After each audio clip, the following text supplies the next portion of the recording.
Hello সবাইকে, কেমন আছো তোমরা সবাই? আশা করি সবাই সুস্থ আছো, ভালো আছো। আমরাও বেশ ভালো আছি। আর ভালো আছি বলেই তো আজকে বিকালে একটু হাঁটতে বেরিয়েছিলাম। বেশ কিছু সময় হেঁটে এসে তারপর দেখলাম বাচ্চারা এখানে খেলছে, ছেলেকে এখানে নামিয়ে দিলাম আর সে তো মহা খুশি বাচ্চাদের সঙ্গে খেলবে। কিন্তু ও একটু বেশি ছোট বাচ্চা, ওদের হাঁটুর নিচে পড়ে যায়।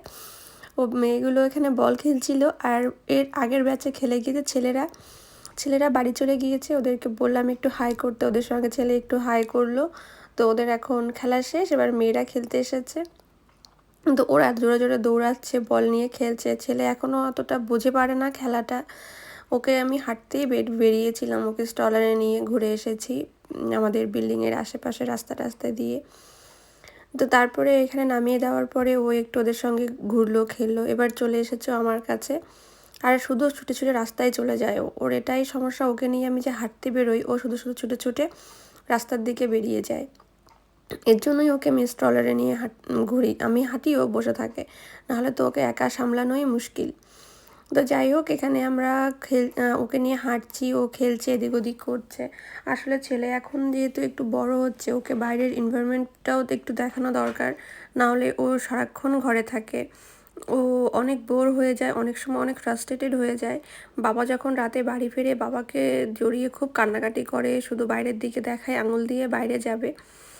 তো এর জন্যই চেষ্টা করি এখন, যেহেতু প্রতিদিন পারি না, আমার নিজের কাজ থাকে, রান্নাবান্না থাকে, যেহেতু একা একাই করতে হয় সব কিছু, ওকে নিয়ে যে একটু বাইরে বেরোবো, একটু বাইরে ওকে নিয়ে খেলাবো, সেটুকু সময় আমার হয়ে উঠছে না। তো এখন চেষ্টা করছি একটু বাইরে বেরোনোর। যেমন এই সপ্তাহে আমি 2 দিন ওকে নিয়ে বাইরে বেরিয়েছি, ওকে নিয়ে হেঁটেছি, খেলছে ও। ওর বাইরে বেরোলে ওর মুডটাও একটু ভালো থাকে, সেদিন সন্ধ্যায় আর কান্নাকাটি করে না বাবা আসলে। কিন্তু কি করব, একা একা যেহেতু সব কিছু করতে হয়, ঠিক করে কোন সময়টা কোথায় কাজে লাগাবো এটা বুঝতে একটু আমার টাইম লেগে যায়। ছেলেকে নিয়ে আজকে যেহেতু বাইরে এসেছি, একটু রোদও ছিল আর বেশ হাওয়াও দিচ্ছিল, যে কারণে রোদটা বেশি গায়ে লাগেনি। এখন ওই 4টার মতো বাজে, কিন্তু সেই দিক থেকে দেখতে গেলে আজকে ওয়েদারটা খুব ভালো ছিল। গত রাত্রে বৃষ্টি হয়েছিল এখানে, যে কারণে ওয়েদারটাও খুব সুন্দর। আর এই যে বড় বড় বিল্ডিংগুলো রয়েছে, এগুলোই এই অ্যাপার্টমেন্টেই আমরা থাকি। এর মধ্যে একটা বিল্ডিং আমাদের। ছেলে কিছু সময় ওখানে খেলে ও দোল খেলবে, তো ওকে দোলের এখানে নিয়ে এসেছি। এখানে কিন্তু ও এত ছোট, সত্যি সত্যি ও এখনও কোনো কিছুই পারে না। পার্কে নিয়ে আসলে ও এখনও খেলা বোঝে না।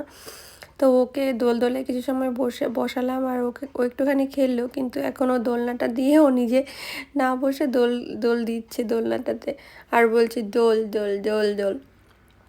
এখনও কথা বলার চেষ্টা করে। আমি যেহেতু অনেক সময় দেখি, আমি ওকে না বোঝালেও, যদি না বলি যে এটা বলো, ও দেখি আমারটা শুনেও বলার চেষ্টা করে। তো আজকে আমি এটাই আর কি বলি, বাবা এটা দোল দোল। তারপর থেকেই ও দোল দোল দোল দোল বলছিল। তো খুবই ভালো লাগে ওর এই মোমেন্টগুলো। ও একটু একটু করে বড় হচ্ছে আমার চোখের সামনে দিয়ে, আমি নিজে হাতে ওকে বড় করছি। তো এটা আমার খুবই ভালো লাগে যে আমার ছেলেকে আমি নিজে বড় করছি, ওর ওর সমস্ত কিছু আমার চোখের সামনে হচ্ছে, ওর প্রত্যেকটা মুভমেন্ট আমি দেখতে পাচ্ছি, আমি এনজয় করতে পারছি।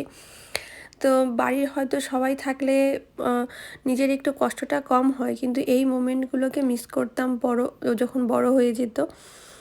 তো এটা সত্যি সত্যি এটা সবাই পায় না যারা ফ্যামিলির সঙ্গে থাকে। হ্যাঁ, ফ্যামিলির সঙ্গে থাকলে মজাটা অন্যরকম। আর একা একা যেহেতু আছি এখানেও, যে আমি সবাইকে মিস করি না সেটা নয়, আমি সবাইকে মিস করি।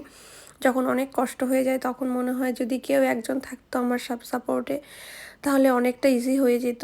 তারপরেও যখন মনে করি যে না, সমস্ত কিছুর শেষে ছেলেটা আমার হাতে বড় হচ্ছে, আমি সম্পূর্ণ টাইমটা ওকে দিতে পারছি, সত্যি খুবই ভালো লাগে।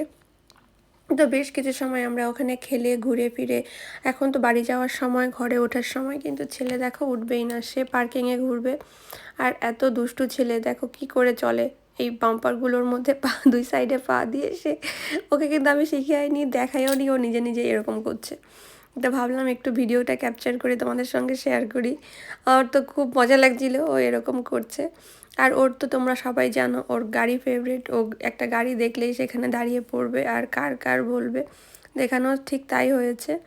তারপর আমি চলে আসলাম উপরে, ওকে নিয়ে ধরে দুপুরে নিয়ে এসেছি। এবার এখানে এসে ও দৌড়াদৌড়ি করছে। এবার যাই ঘরে। অনেকটা সময় আমরা বাইরে খেলেছি, ওকে একটু দুধ দিতে হবে। তো ও তো জুতো খুলতেই চাইছিল না, জুতোটা আমি খুলে দিয়েছি, তাই কি কান্না আর থামানো যাচ্ছিল না জুতোটা খোলার পরে। তারপর আমি একটু বললাম যে বাবা দুধু খাও আর তারপরে চলো তোমাকে আবার ঘুম পাড়িয়ে দিতে হবে। দেখো জুতোটা কি করে ছুঁড়ে মারলো। তো সবাই ভালো থেকো, সুস্থ থাকো, আবার দেখা হবে অন্য কোনো ব্লগে। Bye bye.